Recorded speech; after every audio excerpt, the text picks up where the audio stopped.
Bien, el día de hoy vamos a hablar de cómo se controla la propagación del ruido. La clase pasada ya mencionamos cómo se podía controlar el ruido desde la fuente, desde la generación, pero dijimos que aunque esto era lo más efectivo, la solución ideal iba a ser una combinación de las dos soluciones para tomar en cuenta la gran variedad de diferentes condiciones con las que nos podemos llegar a encontrar. Entonces, la principal estrategia que tenemos para controlar la propagación del ruido es una planeación urbana adecuada. Eso lo vamos a lograr a través de los planes de suelo, donde decidimos qué se va a construir en cada zona, la zonificación, que también nos limita si puede ser residencial, mixto, industrial, comercial, etcétera, y pues mediante la observancia de que se cumpla esto durante el desarrollo urbano. Muchas veces, dentro de estos planes, no solamente dice qué podemos construir o qué tipo de uso le podemos dar a los suelos, sino qué tanto podemos desarrollar el espacio, qué porcentaje podemos poner de construcciones contra áreas verdes, cuántos parques tiene que haber, etcétera. Y son planes a largo plazo, 5 o 15 años, dependiendo de cada, de las regulaciones locales que se tengan y pues que también tiene un alcance urbano local y regional, ¿no? Entonces, mediante un plan adecuado y que se cumple y se vigile, podemos lograr separar estas distintas zonas y generar mayores distancias donde se vaya atenuando ese ruido mientras se propaga. Entonces, si hacemos una planeación correcta, podemos primero detectar cuáles son las zonas silenciosas, esto ahí nos va a ayudar nuestro mapa de ruido, y cuáles son las zonas, o sea, zonas que tienen bajos niveles de ruido y en cuáles zonas es eh, importante tener niveles bajos, porque hay mucha sensibilidad, por ejemplo, con hospitales, y eso lo vamos a lograr con los mapas de ruido, como ya comentamos, y una planeación correcta también va a optimizar las distancias, va a promover un cambio modal de transporte para minimizar ese uso de automóvil, minimizar el tráfico y promover que haya más gente caminando, en bicicletas y transporte público masivo. Pero también el transporte público masivo genera ruido, entonces tiene que estar bien planeado. Y si hay necesidad de construir o desarrollar nuevas zonas especialmente ruidosas, hay que separarlas de otras zonas mediante zonas de amortiguamiento. O por ejemplo, si ponemos un parque industrial, vamos a tener que dejar una cierta cantidad de cientos de metros, a lo mejor con un área vegetada, para que haya una gran distancia entre donde se genera el ruido y las casas donde se podría llegar a percibir este ruido. Y haya un suelo que va a estar absorbiendo estos niveles de ruido. O si se pone un puerto, también que haya un amortiguamiento entre el puerto y la zona residencial. Ahora, otra parte, otra forma de evitar que entre el ruido a las habitaciones de las personas, pues va a ser mediante una distribución adecuada de las habitaciones. Es decir, si ponemos que las habitaciones que estén más cerca de la calle van a ser las más ruidosas, entonces podemos poner las que se utilicen menos, como los almacenes, baños, cocinas, donde no dormimos y no nos puede afectar este ruido nocturno. Y las zonas donde es más crítico, como salas de estar y dormitorios, pues eso hay que ponerlo eh, más alejado de las zonas de donde se genera el ruido, que son las calles, ¿no? Pero en la parte de la cocina hay que tener un poco de cuidado, ¿no? Porque sí puede ser una zona que se utiliza una cantidad considerable de tiempo. Y la otra forma que tenemos es mediante un uso adecuado de la geometría de los edificios. Es decir, la geometría del edificio puede rechazar ese ruido o puede favorecer reflexiones internas y que cada vez estemos absorbiendo mayores niveles de ruido. Que en el caso A, nuestra diapositiva, tenemos algo negativo, donde justamente ese ruido está siendo absorbido por el edificio y rebota en distintas fachadas. Y el caso B, tenemos algo más correcto, ¿no? Donde estamos rechazando ese ruido y lo estamos regresando hacia la calle. Y hay patios internos que están protegidos de altos niveles de ruido. Otro tipo de estrategias nos pueden ayudar a bajar entre 5 y 14 decibeles, por ejemplo, que las ventanas estén alejadas, no estén viendo hacia la fachada de la de la fuente, que es lo que tenemos en nuestra imagen del lado derecho, o poner unas barreras verticales que van a sobresalir de nuestro edificio que se llaman los alerones. Y eso puede dar un bloqueo a cierto tipo de radiación solar durante cierta hora y época del año, y también puede evitar que esté ingresando el ruido. Por ejemplo, también poner balcones, y muchas veces si el balcón es continuo y es para varios departamentos, podemos poner muros verticales divisorios, y eso también funciona como alerones. Cuando intente entrar oblicuamente el ruido, va a chocar contra estos muros verticales. Y ya dentro de un mismo edificio, la otra estrategia que tenemos es el aislamiento de fachadas. Es muy efectivo, pero es muy costoso. Entonces, por eso idealmente es lo último que tendríamos que estar aplicando. Y además, no es algo que va a beneficiar a una cuadra, a una colonia, a una localidad en total, sino que solamente beneficia a un edificio en particular donde se hizo el aislamiento. Y de hecho, solamente beneficia a la fachada donde se hizo el aislamiento. Otro problema es que no hay normatividad internacional sobre los requerimientos del aislamiento acústico en fachadas. Donde se ha desarrollado mucho es alrededor de los aeropuertos americanos, donde la Federal de Aviación ha invertido mucho en aislar a las casas aledañas de los departamentos para, en vez de resolver el problema de generación de ruido, pues simplemente aislamos, exponemos menos a la gente y así tenemos licencia de seguir contaminando.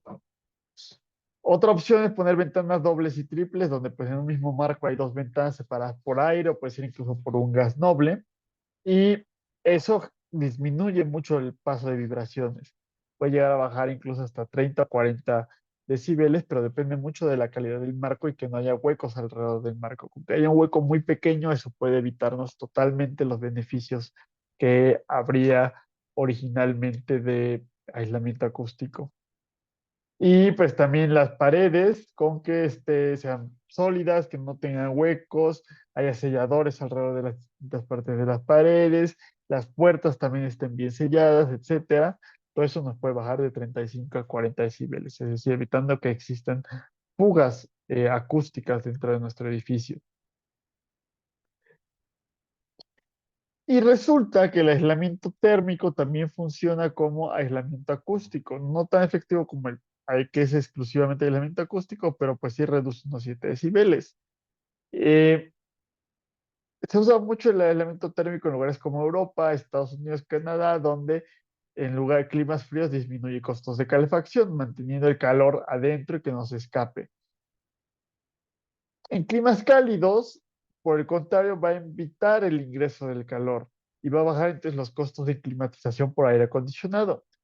También es útil en climas cálidos, aunque es menos usado. Por ejemplo, en México podría sernos bastante útil este aislamiento térmico, pero casi no se utiliza.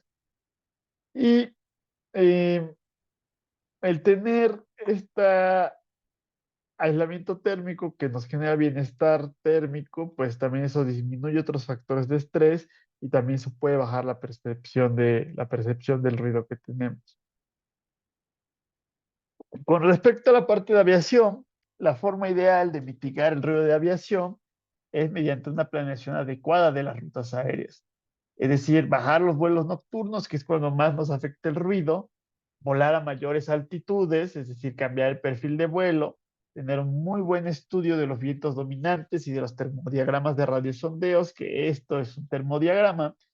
Simplemente se hace un globo, se le pone una serie de sensores y se libera el globo. Y va subiendo el sensor, midiendo cómo van cambiando valores como humedad y temperatura a lo largo de la vertical, el viento también, y eventualmente se revienta el globo y cae el sensor. Y en muchos lugares del mundo, en muchas estaciones meteorológicas, se hacen dos radiosondeos diarios, sobre todo en los aeropuertos, porque es la única forma de conocer cómo se comporta verticalmente esta atmósfera, que el resultado es lo que tenemos a la derecha. O sea, por el lado, o sea, la línea vertical, bueno, que va subiendo a la derecha es la temperatura de bulbo seco, y la de la izquierda es la temperatura de bulbo húmedo, que más o menos nos da la humedad relativa, y por ahí de una elevación de la atmósfera de unos 700 a 800 hectopascales, hay condensación y ese va a ser más o menos el nivel de nubes que tenemos, ¿no? Y también el viento con velocidad lo tenemos hasta la derecha y eso nos dice cómo se va a propagar el ruido y qué tanto va a haber curvaturas, si hay inversión térmica, si no hay inversión térmica, etcétera. Y de hecho, todas esas líneas verticales de distintos colores y ángulos nos permiten calcular fácilmente ese tipo de cosas, si es estable, si es inestable, si es condicionalmente estable, etcétera, etcétera, ¿no? Entonces, eso nos va a permitir saber hacia dónde se está propagando nuestro ruido del aeropuerto. Y por lo general se hace algo que se llama el enmascaramiento sonoro, que vamos a hablar más adelante de qué es ese enmascaramiento sonoro, pero la idea es que la trayectoria en tierra esté alineada con grandes avenidas, porque en las grandes avenidas ya hay un alto nivel de ruido, o sea, a lo mejor hay 80 decibeles por ruido vehicular, y si yo le pongo 60 decibeles de ruido de aviación, como es mucho mayor los 80 decibeles, se pierde el ruido de aviación, es como si no existiera. Y si por el contrario yo lo meto por un parque, por alguna barranca, algo que sea bastante silencioso, pues no hay nada que donde se oculte ese ruido y va a ser totalmente notable, que fue algo que no se tomó en cuenta para el rediseño del espacio aéreo en la Ciudad de México. O sea, simplemente en vez de alinear la trayectoria en tierra con las grandes avenidas, pues se mandó por cualquier lado y se cruzaba muchas zonas donde había vialidades de menor nivel con muchos menores niveles de ruido vehicular.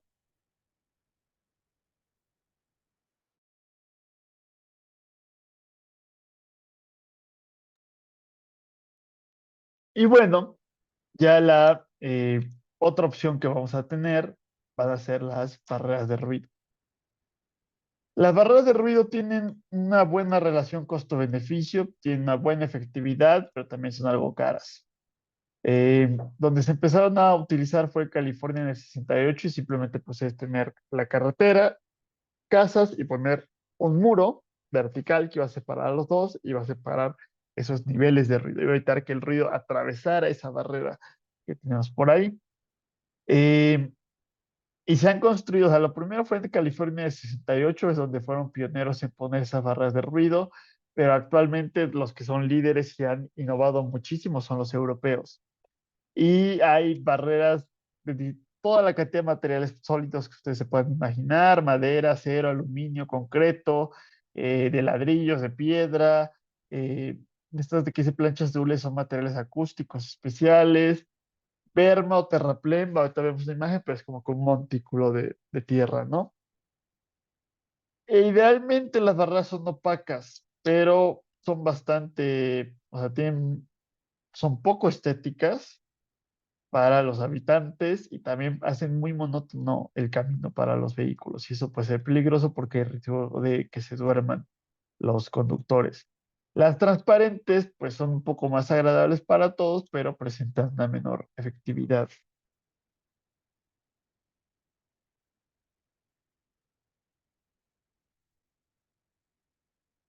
De manera teórica, que es lo que vamos a ver en la siguiente clase, la máxima atenuación que podemos tener es de unos 25 decibeles.